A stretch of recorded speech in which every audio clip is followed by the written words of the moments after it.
Hey guys, Josh here, and I can't wait for Rune Factory Guardians of Azuma.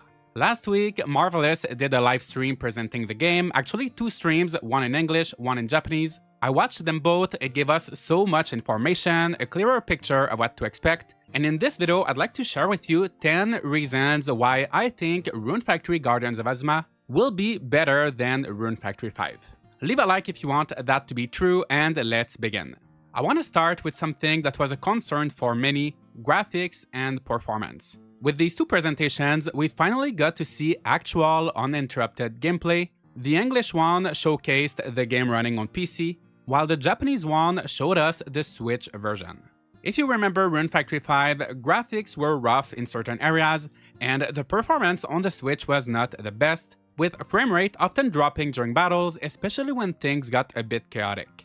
I still enjoyed playing it for hundreds and hundreds of hours, but it could have been better.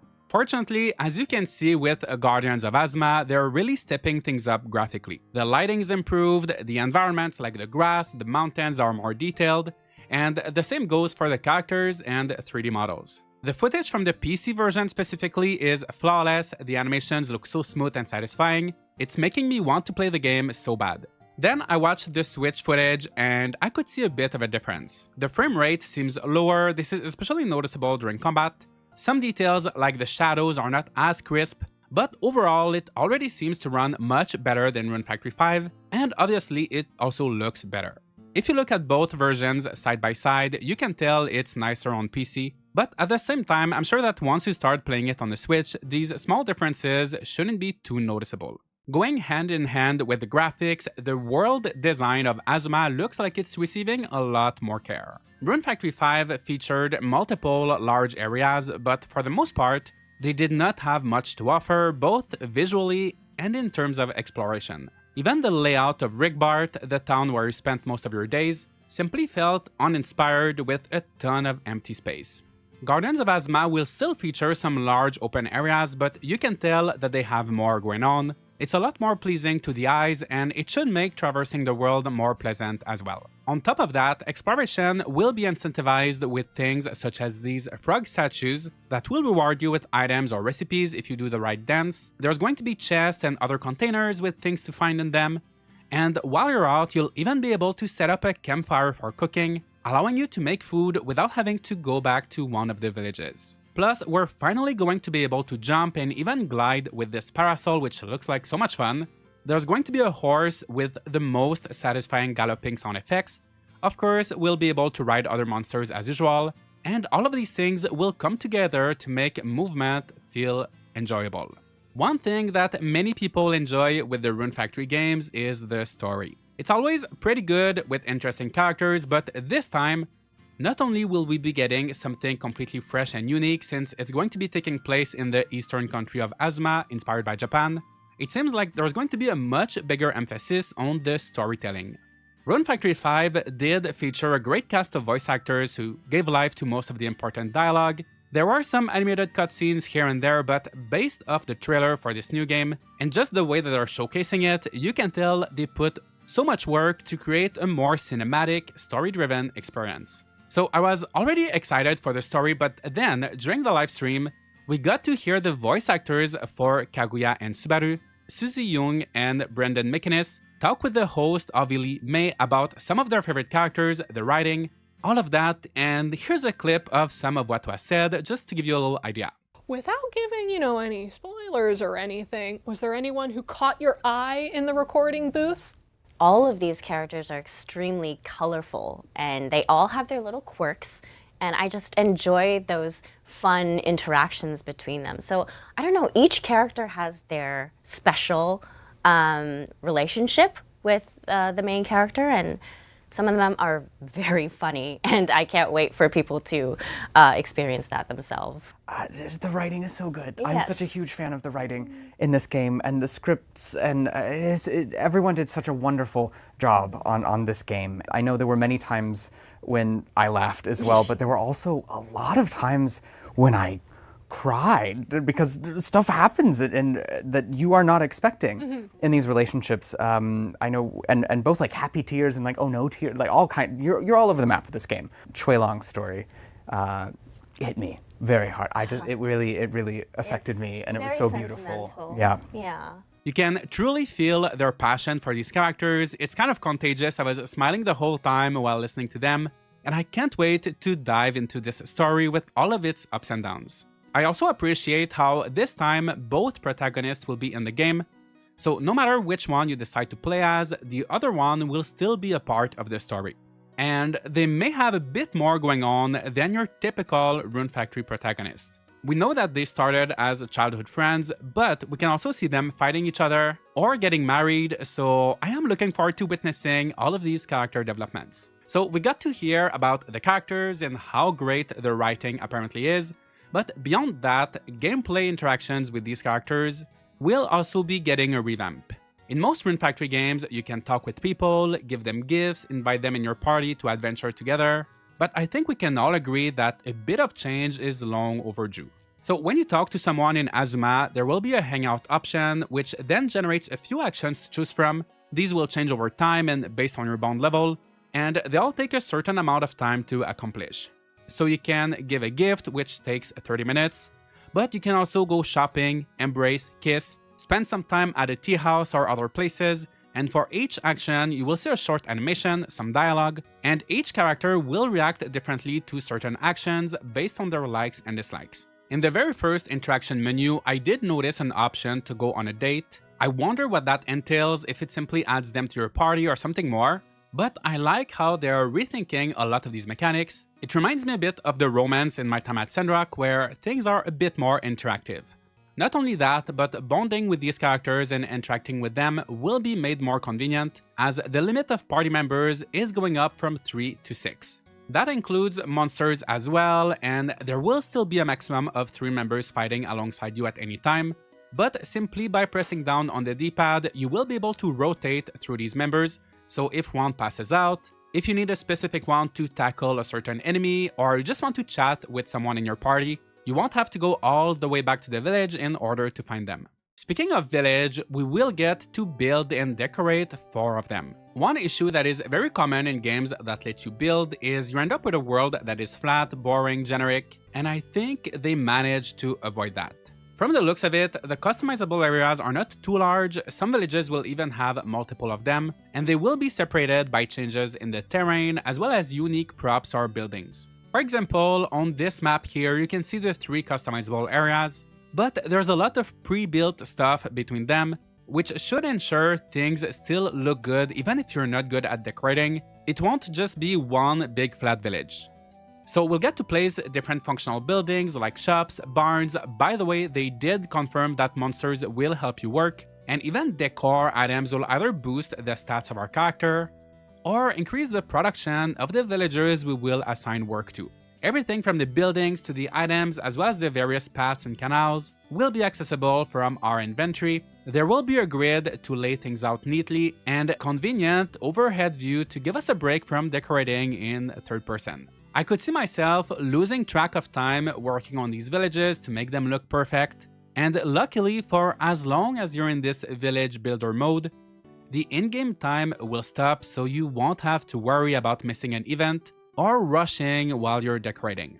That being said, when time does go on, it is faster than in Rune Factory 5. It seems like 1 in-game minute is a second and a half, so 1 day would be about 36 minutes, whereas in Rune Factory 4 it was 24, and in 5, 48. I always felt like days were way too long in 5. I often ended up going to bed in the middle of the afternoon. Special events like festivals felt so far apart from each other. Playing an entire year would take forever, so I think this faster pace should make things more exciting.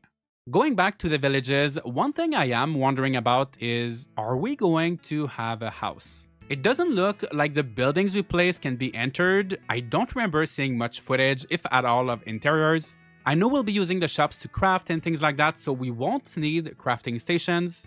But I would still love if we had our own little place to sleep. Interior decorating would be amazing too, but I'm not putting my hopes too high for that one. Overall though, I mean, compared to the struggle that was trying to place any furniture down in Rune Factory 5, with those awful gaps everywhere and the lack of a grid, building Azuma's villages should fill the need for customization that a lot of us have. Another thing that should be less frustrating than in Rune Factory 5 is the farming. I have a bit of a love-hate relationship with farming in the Rune Factory series. I love how you can really get into it and min-max your soil. It has all of these stats to keep track of. And if you take the time to understand it and do it right, it can be so satisfying. But also, most of the time you end up with crops growing at different rates, your fields are looking messy, and then when you harvest, your character can only hold 9 crops of the same type, so you either have to run back and forth to the shipping bin, or put them in your bag which fills up way too quickly, or you end up with so many crops on the ground that you then have to pick back up. It's quite chaotic, which can be fun. It's a matter of personal preference, but I do like when farming in farming games is more tidy, like in Story of Seasons, which is what we'll be getting in Guardians of Azuma. We will still have levels for the crops, so they're not removing everything, but we won't have the complex stats that lead to chaos. Another change, which might also be a controversial one, is that instead of your typical farming tools, some actions will be contextual. Like for example, you won't have a watering can, you will just press Y, and your character will take out a bucket to water the crops. Then, as you progress within the main story, you will unlock sacred tools, quickly accessible through a ring menu. These tools will let you do dance abilities that consume RP, so the parasol will water all crops around you, the drum will make them grow faster, and the sword will let you cut them to collect seeds. Part of me will miss upgrading tools the traditional way, but these sacred tools look satisfying to use, the flow of switching between them and using them very smooth, and I think it will be fun to change things up from the usual. Beyond that, I think we're also going to be getting a lot of much needed quality of life changes. For the first time, when you harvest crops, they will automatically be transferred to your inventory, meaning you won't have to hold them, put them in your bag or any of that. The same will be true for other items, like when you beat monsters, instead of having to walk near the loot to pick it up, everything's just going to appear right in your inventory. For me, no items on the ground or in your hands can only mean one thing: unlimited inventory space. Going back to some of the decorating footage, indeed, items and buildings are being sorted automatically, and you don't see any signs of restrictions on what you can carry. It simply shows you everything you have. Rune Factory games always feature so many items, materials to collect, equipment, all with different levels, plus now we will have decor and buildings, but we won't have to worry about storage, inventory getting full halfway through a dungeon, and especially with a bigger emphasis on exploration and the 4 villages, that's a big relief. If there is no need for storage, maybe we won't really have a need for a house after all, and this idea is starting to make more sense to me. One issue I have with any farming game that tries to do either an open world or multiple towns, like the Winds of Anthos or Sunhaven, is that there's always that tedious back and forth, moving your house around, maintaining all of your different farms. But with what we're seeing here with the infinite inventory, the campfire, the villagers that can work and farm for you, I get the feeling that they are designing this game from the ground up in such a way that you always feel at home wherever you are. A big world and multiple towns is such a risky idea for a farming sim, but it looks like they thought of all of the low quality of life features needed to make it work. I pointed out earlier that farming will change, and combat will receive a similar treatment. First, let's just say, especially with the PC footage, it simply looks so fluid and fun. Animations, sound effects, and controls play a big part in the combat experience. Seems like they're putting a lot of work on these fronts, but they're also adding some new mechanics. Bosses will have weaknesses indicated by these icons next to their name, and hitting them with the right weapons will fill up this bar below their health, which will then stun them for a short period of time. Bosses will also have specific weakness points on their body. For example, this cursed tree has a big red target on its face, and if you hit that, you will deal more damage.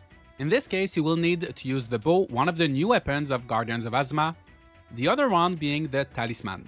These new weapons should offer a fresh and interesting combat dynamic, but what about spears, hammers, gloves, and all of the other weapon types? It looks like dual blades, short swords, and long swords are still here, but it's likely that they opted for fewer weapon types, possibly for each one to feel more distinct, and with more incentives to switch between them based on the situation, and that is a compromise I can get on board with. We will also be saying goodbye to the traditional rune abilities. Instead, we'll have dances with the sacred tools. And we don't know too much details yet, but it seems like each tool will have their own skill tree. So tons of changes with the combat, and I'm saying this word a lot, but it's refreshing. And I hope the game will be more challenging than 5, where really there was not too much of a difference between the easy, normal, and hard modes. My next point, I'll admit it's a small one, very small, but it was announced during the presentation and I wanted to bring it up. Sakuna, the tiny but mighty harvest goddess from Sakuna of Rice and Ruin, will be making her appearance as a party member. She will be available as a free DLC. I think it's a great crossover and she fits perfectly in Azuma. Speaking of DLC, the Japanese version of the game, depending on which retailer you get it from, will come with Rune Factory 4 outfits for the romanceable characters. A Margaret outfit for Ulalaka, Xiaopai outfit for Iroha, Ember outfit for Kanata, and a few more that I'll put on the screen. I hope they end up doing like what they did for Story of Seasons A Wonderful Life, where the Japanese retailers' outfits were eventually made available via DLCs, and if not, maybe there will still be different outfits to choose from to customize your party and your character. I think that would be great. I have to admit, I am a bit jealous of all of the special editions and physical goods Japan is getting. They have all of these posters, acrylic stands, cards, but the folding fan, soundtrack, art book, and will-be keychain from the American and European editions are pretty cool as well. With all of this, the final reason why I think Rune Factory Guardians of Azuma will be better than Rune Factory 5, it's kind of a culmination of all of my previous points, but you can just tell so much more time, budget, and efforts are going into it. Even if you don't like all of the changes, maybe you're not a fan of the art style, maybe you don't like the village building or simplified farming, it is a spin-off, it is meant to be different, but you can't argue about the fact that the quality is higher in every aspect. I know a lot of people are concerned because Rune Factory 5 did not live up to the expectations of the series, but remember that 5 was created years after the original developer went bankrupt. It was their first 3D game since the Wii and PS3. There were lots of factors that led to the game we got. Rune Factory 5 was first shown in 2020, released in Japan in 2021, and for the rest of the world in 2022. It was developed during the pandemic, which probably did not help, and with Guardians of Azuma, the first trailer was revealed in May 2023. Launch will be in May 2025, so already we have a longer timeline, and actually from what it looks like, a different team behind it. This could be a whole separate video, let me know if you'd like me to dive into this a little bit more, but Hakama, the developer of Rune Factory 5, is not the one working on Guardians of Azuma, and even though they started as a subsidiary of Marvelous, that is no longer the case. So Marvelous is either outsourcing the development of Azuma to a different studio, or they are doing everything in-house. With that different team, plus the longer development time, the higher production value, it seems like they're stepping it up, changing their strategy. We can see signs of that as well with their upcoming Story of Seasons game they've been teasing us with for the last 2 years, and I think they're heading towards the right direction. Of course, I don't want to get too hyped up and then disappointed, but I am optimistic. Every aspect of Guardians of Azuma seems like an improvement. I'm sure it will have some flaws, no game is perfect, but I think they have learned a lot from their mistakes. Let me know what you think. Are you excited for Guardians of Azuma? Hopeful? Worried? Will you be playing it when it releases on May 30th for Steam and Switch? And what platform will you play it on? Share your thoughts in the comments, leave a like and subscribe for more content like this, and I'll see you all in the next video.